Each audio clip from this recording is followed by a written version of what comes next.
ഫ്രാൻസിലെ മനോഹരമായ ഏവിയനിലെ ബേസിൻസിൽ നടന്ന 52ാമത് G7 ഉച്ചകോടി കേവലം വികസിത രാജ്യങ്ങളുടെ ഒരു വാർഷിക കൂട്ടായ്മ എന്നതിനപ്പുറം ആഗോള രാഷ്ട്രീയത്തിലെയും സാമ്പത്തിക രംഗത്തെയും പുതിയ ശക്തി കേന്ദ്രങ്ങളുടെ സാന്നിധ്യം കൊണ്ട് ചരിത്രത്തിൽ രേഖപ്പെടുത്തുന്ന ഒന്നായി മാറി.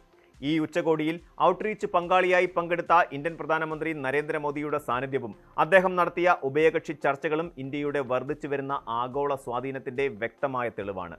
വർത്തമാനകാല ലോകം നേരിടുന്ന കടുത്ത സാമ്പത്തിക വെല്ലുവിളികൾ, പശ്ചിമേഷ്യയിലെ യുദ്ധസമാനമായ സാഹചര്യങ്ങൾ, സുരക്ഷാ ഭീഷണികൾ എന്നിവയ്ക്കിടയിലാണ് ഈ ഉച്ചകോടി നടന്നത് എന്നത് ഇതിന്റെ പ്രാധാന്യം വർദ്ധിപ്പിക്കുന്നു. ലോകത്തെ പ്രമുഖ ശക്തികളുമായും ഗ്ലോബൽ സൗത്ത് രാജ്യങ്ങളുമായും ഇന്ത്യ നടത്തിയ ചർച്ചകൾ വരും ദശകങ്ങളിൽ അന്താരാഷ്ട്ര ബന്ധങ്ങളെ എങ്ങനെ സ്വാധീനിക്കും എന്നതിന്റെ കൃത്യമായ സൂചനകളാണ് നൽകുന്നത്. വ്യാപാരം, പ്രതിരോധം, ഊർജ്ജ സുരക്ഷ, സാങ്കേതിക സഹകരണം എന്നിവയ്ക്ക് മുൻഗണന നൽകിക്കൊണ്ട് ഇന്ത്യ നടത്തിയ ഈ നയതന്ത്ര നീക്കങ്ങൾ രാജ്യത്തിന്റെ തന്ത്രപ്രധാനമായ താൽപ്പര്യങ്ങളെ സംരക്ഷിക്കുന്നതിനോടൊപ്പം തന്നെ ആഗോള സമാധാനത്തിനായുള്ള ഇന്ത്യയുടെ ശക്തമായ ശബ്ദത്തെയും അടയാളപ്പെടുത്തുന്നു. G7 ഉച്ചകോടിയുടെ വേദിയിൽ ലോകം ഏറ്റവും ഉറ്റുനോക്കിയ ഒന്നായിരുന്നു പ്രധാനമന്ത്രി നരേന്ദ്രമോദിയും അമേരിക്കൻ പ്രസിഡന്റ് ഡൊണാൾഡ് ട്രംപും തമ്മിലുള്ള കൂടിക്കാഴ്ച. നീണ്ട 16 മാസങ്ങൾക്ക് ശേഷം ഇരു നേതാക്കളും മുഖാമുഖം നടത്തിയ ഈ ചർച്ച ഇന്ത്യ-അമേരിക്ക ബന്ധത്തിൽ ഒരു പുതിയ അധ്യായത്തിന് തുടക്കം കുറിച്ചിരിക്കുകയാണ്. പശ്ചിമേഷ്യയിലെ സംഘർഷങ്ങൾ ലഘൂകരിക്കുന്നതിനും മേഖലയിൽ സമാധാനവും സ്ഥിരതയും പുനഃസ്ഥാപിക്കുന്നതിനും പ്രസിഡന്റ് ട്രംപ് നടത്തുന്ന ശ്രമങ്ങളെ ഇന്ത്യൻ പ്രധാനമന്ത്രി പ്രത്യേകം അഭിനന്ദിച്ചു. ഇരു രാജ്യങ്ങളും തമ്മിലുള്ള സൈനിക പങ്കാളിത്തം, ദ്രുതഗതിയിലുള്ള വ്യാപാരം, സാങ്കേതിക കൈമാറ്റം എന്നിവ ലക്ഷ്യമിട്ട് രൂപീകരിച്ച ഇന്ത്യ-US കോമ്പാക്ട് പദ്ധതിയുടെ പുരോഗതി ഇരു നേതാക്കളും വിശദമായി വിലയിരുത്തി. നിർദ്ദിഷ്ട ഉഭയകക്ഷി വ്യാപാര കരാറിലെ ചർച്ചകൾ വേഗത്തിലാക്കാൻ ഇരുപക്ഷവും തീരുമാനിച്ചു. ഇതിന്റെ ഭാഗമായി American trade representative Jamieson Greer അടുത്ത ആഴ്ച ന്യൂഡൽഹി സന്ദർശിക്കുന്നത് ഈ ചർച്ചകളുടെ പ്രായോഗിക വിജയത്തെ കാണിക്കുന്നു. സാങ്കേതികവിദ്യ, ഉൽപാദനം, ഫാർമസ്യൂട്ടിക്കൽസ് എന്നീ മേഖലകളുമായി ഇന്ത്യ ആസൂത്രണം ചെയ്യുന്ന $20.5 ബില്യൺ നിക്ഷേപം ഈ ബന്ധത്തിന് കൂടുതൽ കരുത്ത് പകരും. വ്യാപാരത്തിനൊപ്പം സുരക്ഷാ കാര്യങ്ങളിലും അതീവ ഗൗരവമുള്ള ചർച്ചകളാണ് ഇരു നേതാക്കളും തമ്മിൽ നടന്നത്. തന്ത്രപ്രധാനമായ ഹോർമൂസ് കടലിടുക്കിൽ അടുത്തിടെയുണ്ടായ തടസ്സങ്ങളും സംഘർഷങ്ങളും ആഗോള കപ്പൽ ഗതാഗതത്തെ എങ്ങനെ ബാധിക്കുന്നുവെന്ന ആശങ്ക പ്രധാനമന്ത്രി മോദി ട്രംപിനെ ധരിപ്പിച്ചു.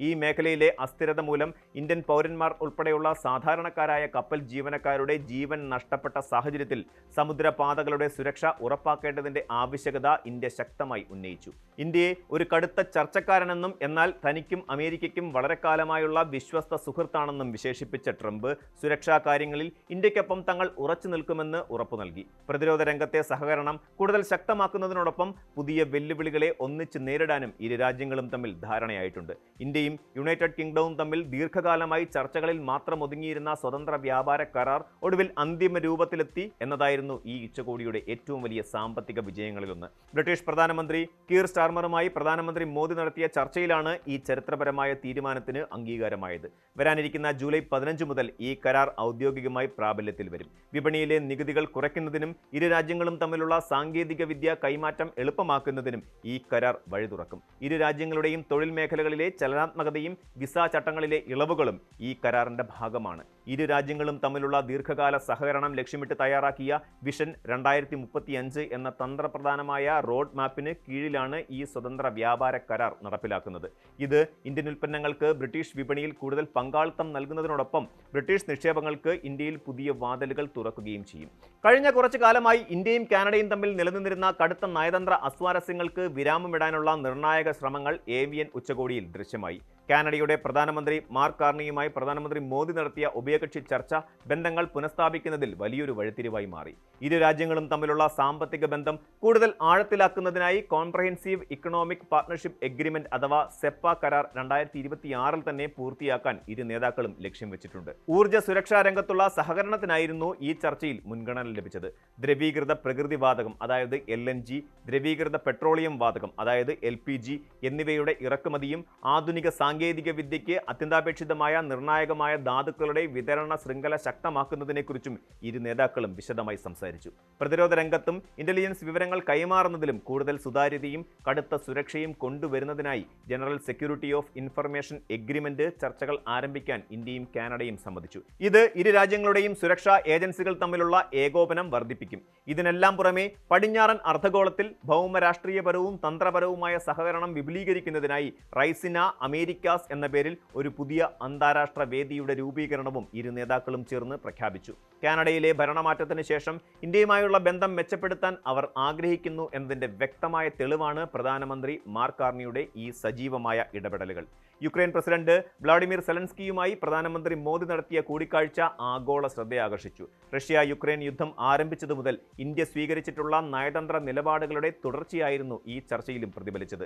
യുദ്ധബാധിത പ്രദേശങ്ങളിലെ മാനുഷിക സഹായങ്ങൾ, ചരക്ക് നീക്കം പുനഃസ്ഥാപിക്കൽ, തകർന്നടിഞ്ഞ സമ്പദ് വ്യവസ്ഥയെ പുനരുജ്ജീവിപ്പിക്കൽ എന്നിവയിൽ ഇരു രാജ്യങ്ങളും തമ്മിലുള്ള സഹകരണം നേതാക്കൾ അവലോകനം ചെയ്തു. ലോകത്തെവിടെയും നടക്കുന്ന യുദ്ധങ്ങൾ ചർച്ചകളിലൂടെയും നയതന്ത്ര നീക്കങ്ങളിലൂടെയും മാത്രമേ പരിഹരിക്കാൻ സാധിക്കൂ എന്ന് പ്രധാനമന്ത്രി മോദി ആവർത്തിച്ചു.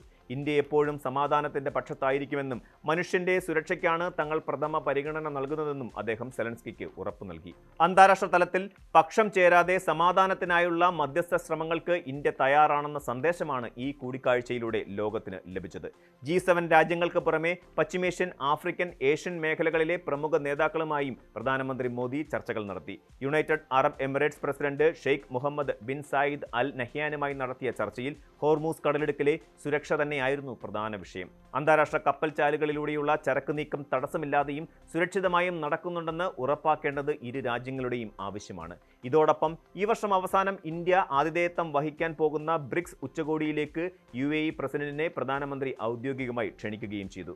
ജപ്പാൻ നേതാവ് സന തക്കൈച്ചിയുമായി നടത്തിയ കൂടിക്കാഴ്ചയിൽ ഇന്ത്യയുടെ വ്യാവസായിക മേഖലകളിലേക്ക് കൂടുതൽ ജാപ്പനീസ് നിക്ഷേപങ്ങളും അത്യാധുനിക സാങ്കേതിക വിദ്യകളും ആകർഷിക്കുന്നതിനെക്കുറിച്ചാണ് സംസാരിച്ചത്.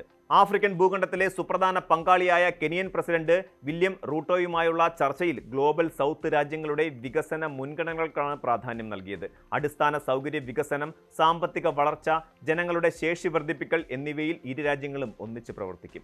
ഈജിപ്ത് പ്രസിഡന്റ് അബ്ദുൽ ഫത്താഹ് അൽ സിസിയുമായുള്ള കൂടിക്കാഴ്ചയിൽ പ്രതിരോധ സഹകരണവും കാർഷിക രംഗത്തെ തന്ത്രപരമായ പങ്കാളിത്തവും കൂടുതൽ ശക്തമാക്കാൻ ധാരണയായി. ദക്ഷിണ കൊറിയൻ പ്രസിഡന്റ് ലീ ജെ മ്യൂങ്ങുമായി നടത്തിയ ചർച്ചയിൽ അർദ്ധചാലകങ്ങളുടെയും ആധുനിക സാങ്കേതിക വിദ്യകളുടെയും വിതരണ ശൃംഖല സുരക്ഷിതമാക്കുന്നതിനെക്കുറിച്ചും ഉൽപാദന മേഖലയിലെ സഹകരണത്തെക്കുറിച്ചും ഇരു നേതാക്കളും സംസാരിച്ചു. മാറിക്കൊണ്ടിരിക്കുന്ന ആഗോള സാമ്പത്തിക വ്യവസ്ഥയിൽ ഇന്ത്യയുടെ സ്ഥാനമുറപ്പിക്കാൻ ഈ ചർച്ചകൾ സഹായിക്കും. ഉഭയകക്ഷി ചർച്ചകൾക്ക് പുറമെ G7 ഔട്ട്റീച്ച് സമ്മേളനത്തെ അഭിസംബോധന ചെയ്തുകൊണ്ട് പ്രധാനമന്ത്രി മോദി നടത്തിയ ആർട്ടിഫിഷ്യൽ ഇന്റലിജൻസ് മുന്നറിയിപ്പ് ആഗോള നേതാക്കളുടെ ശ്രദ്ധ പിടിച്ചുപറ്റി. ഡിജിറ്റൽ ലോകത്തെ പുതിയ സാങ്കേതിക വിദ്യകൾ മനുഷ്യരാശിക്ക് നൽകുന്ന സംഭാവനകളെ അംഗീകരിക്കുമ്പോൾ തന്നെ അതിൻ്റെ ദുരുപയോഗം സൃഷ്ടിക്കുന്ന വലിയ ഭീഷണികളെക്കുറിച്ച് അദ്ദേഹം മുന്നറിയിപ്പ് നൽകി. ഡീപ് ഫേക്കുകൾ, സൈബർ തട്ടിപ്പുകൾ, കൃത്രിമമായി നിർമ്മിക്കപ്പെടുന്ന വ്യാജ വിവരങ്ങൾ എന്നിവ ജനാധിപത്യ സംവിധാനങ്ങളുടെയും അന്താരാഷ്ട്ര സ്ഥാപനങ്ങളുടെയും വിശ്വാസ്യതയെ തകർക്കാൻ പോന്നതാണെന്ന് അദ്ദേഹം ഓർമ്മിപ്പിച്ചു. കുട്ടികളുടെ സുരക്ഷയ്ക്കും സമൂഹത്തിന്റെ സുസ്ഥിരതയ്ക്കും ഭീഷണിയാകുന്ന ഇത്തരം പ്രവണതകളെ തടയാൻ ആഗോളതലത്തിൽ ശക്തമായ ഒരു സുരക്ഷാ മാനദണ്ഡം രൂപീകരിക്കേണ്ടത് അടിയന്തര ആവശ്യമാണെന്ന് പ്രധാനമന്ത്രി ആവശ്യപ്പെട്ടു. സാങ്കേതിക വിദ്യ എല്ലാ ജനങ്ങൾക്കും ഉപകാരപ്രദമാകുന്ന രീതിയിൽ നിയന്ത്രിക്കാൻ ആഗോള ഏകോപനം വേണമെന്ന ഇന്ത്യയുടെ ആഹ്വാനം വലിയ പിന്തുണയാണ് ഉച്ചകോടിയിൽ നേടിയത്. AVN G7 ഉച്ചകോടിയിലെ ഇന്ത്യൻ പ്രധാനമന്ത്രിയുടെ ഇടപെടലുകൾ വിലയിരുത്തുമ്പോൾ വ്യക്തമാകുന്നത് ഇന്ത്യ കേവലം ഒരു ആഗോള ചർച്ചാ പങ്കാളി എന്നതിനപ്പുറം അന്താരാഷ്ട്ര തീരുമാനങ്ങളെ സ്വാധീനിക്കാൻ പോന്ന ഒരു നിർണായക ശക്തിയായി മാറിയിരിക്കുന്നു എന്നാണ്.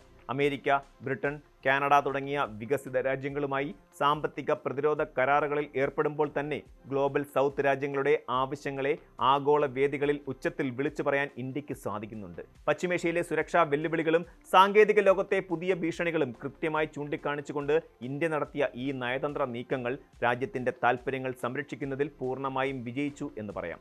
സമാധാനത്തിനും പുരോഗതിക്കും പ്രാധാന്യം നൽകുന്ന ഈ ഇന്ത്യൻ നയം വരും കാലങ്ങളിൽ കൂടുതൽ സുരക്ഷിതവും സുസ്ഥിരവുമായ ഒരു ആഗോള ക്രമം കെട്ടിപ്പടുക്കുന്നതിൽ നിർണായക പങ്കുവഹിക്കും എന്ന കാര്യത്തിൽ തർക്കമില്ല.